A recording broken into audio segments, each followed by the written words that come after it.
بسم اللہ الرحمن الرحیم۔ کوئی کام شروع کرنے سے پہلے ہمیں بسم اللہ پڑھنے کا حکم ملا ہے، جس کا مطلب ہے کہ شروع اللہ کے نام سے جو بڑا رحمان اور رحیم ہے۔ قرآن پاک میں ہر سورت کا آغاز بسم اللہ سے ہوتا ہے، لیکن سورت توبہ واحد سورت ہے جس کے آغاز میں بسم اللہ نہیں ہے۔ قرآن کے کسی بھی حصے کی تلاوت کرنے سے پہلے بسم اللہ پڑھنا لازم ہے، کیونکہ بسم اللہ کے بغیر کوئی سورت یا کوئی آیت پڑھنے سے ایک انسان اس بڑی فضیلت سے محروم ہو جاتا ہے جو قرآن پاک کی ان آیات کی تلاوت کرنے سے اس کو حاصل ہوتی ہیں۔ لیکن سورۃ توبہ کو بسم اللہ کے بغیر تلاوت کرنے کے پیچھے کون سا بڑا راز ہے، اس ویڈیو میں ہم اس راز کے متعلق جاننے کی کوشش کریں گے۔ سورۃ توبہ قرآن مجید کی لمبی سورت ہے جو 129 آیات اور رکوع پر مشتمل ہے۔ قرآن کی سورتوں کی طرح سورۃ توبہ میں بھی ایسے گہرے رنگ موجود ہیں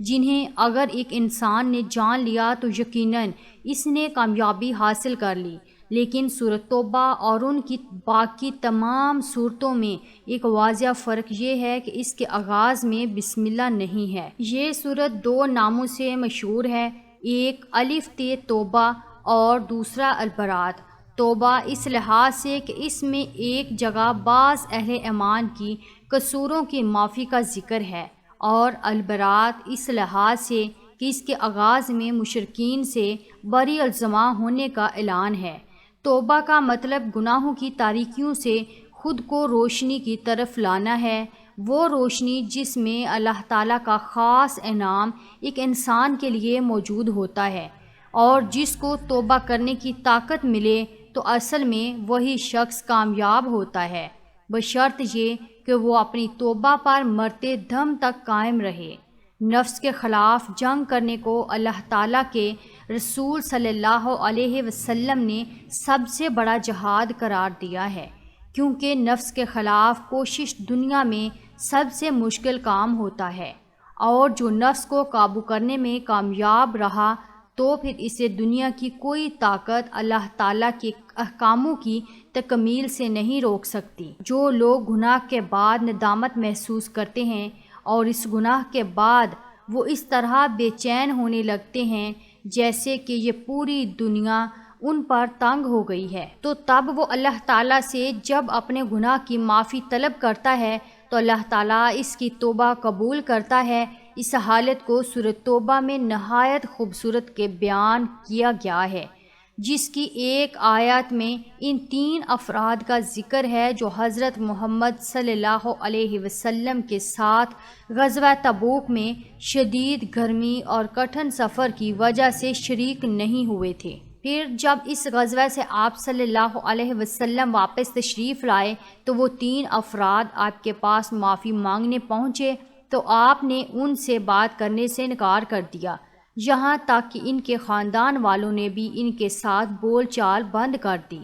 پھر سورۃ توبہ کی آیت 118 اللہ کا ارشاد ہوا اور ان تینوں پر بھی جن کا معاملہ ملتوی کیا گیا، یہاں تک کہ جب ان پر زمین باوجود کشادہ ہونے کے تنگ ہو گئی اور ان کی جانیں بھی ان پر تنگ ہو گئی اور انہوں نے سمجھ لیا کہ اللہ تعالیٰ سے کوئی پناہ نہیں سو اسی کی طرف آنے کے،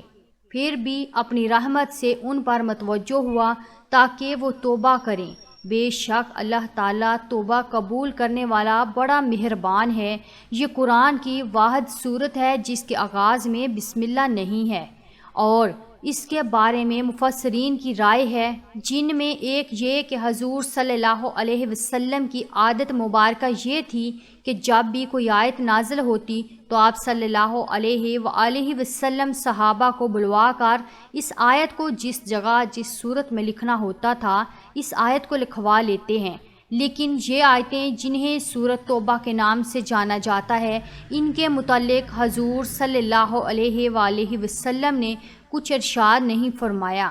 کہ انہیں کس صورت میں کس جگہ پر لکھنا ہے، اس لیے ایسا سمجھا جا سکتا تھا کہ یہ بھی ایک مستقل صورت ہوگی۔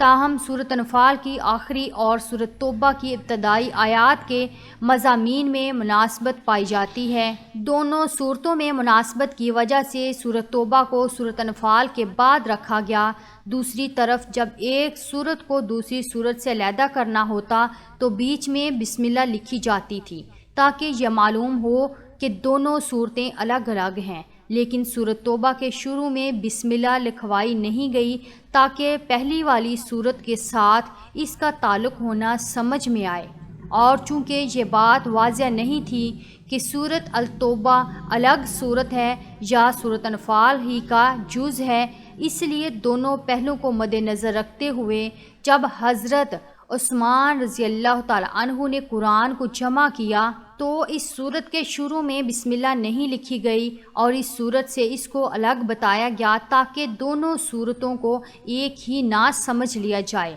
اس کے علاوہ سورۃ توبہ کا موضوع اللہ تعالیٰ کا عرب کے مشرکین اور یہود و نصاری پر عذاب ہے۔ حضور نبی کریم صلی اللہ علیہ وسلم کی قوم پر یہ عذاب آسمانی آفت کی بجائے اہل تلوار کے ذریعے نافذ کیا گیا، اور اس کی تفصیلی ہدایت سورۃ توبہ میں دی گئی۔ اس صورت میں یہ حکم دیا گیا ہے کہ مشرکین عرب اگر حضور صلی اللہ علیہ وسلم کی رسالت کو قبول نہ کریں تو ان کی سزا موت ہے۔ سورۃ توبہ کے شروع میں بسم اللہ کے ذکر نہ ہونے کی اصل وجہ بھی یہی ہے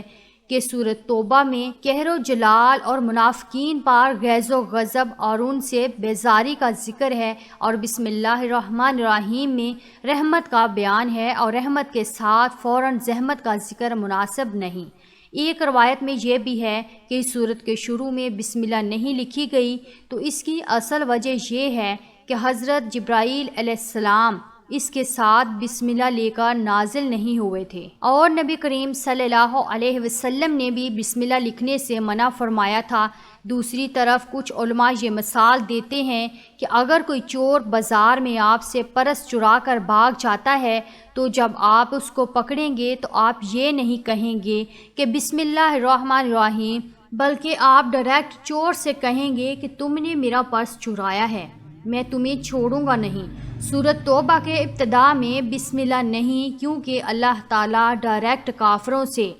مخاطب ہو کر غصے میں وہ وقت یاد دلاتا ہے جب کافروں نے جنگ بندی کا معاہدہ توڑا تھا، اور یہی وجہ ہے کہ قرآن کی سورۃ توبہ میں بسم اللہ نہیں۔ علماء کرام نے سورۃ توبہ کی انتہائی فضیلت بیان کی ہے۔ جو کوئی سورۃ توبہ کی تلاوت کرے گا تو وہ ظالم کے ظلم سے محفوظ رہے گا، اور اس سورت کی تلاوت سے ایک انسان کے وہ کام اللہ تعالیٰ پورے کرتا ہے جو کام بظاہر اس انسان کو ناممکن لگتے ہیں۔ اس لیے ضروری ہے کہ قرآن پاک کی تلاوت اپنے روزمرہ کا معمول بنائیں اور اللہ تعالیٰ سے اپنے گناہوں کی بخشش کی دعائیں کرتے رہیں، بے شک وہ معاف کرنے والا رحیم ذات ہے۔ ویڈیو کے آخر میں ایک بار درود پاک ضرور پڑھیے گا۔ ملتے ہیں ایک اور معلوماتی ویڈیو میں، تب تک کے لیے اللہ حافظ۔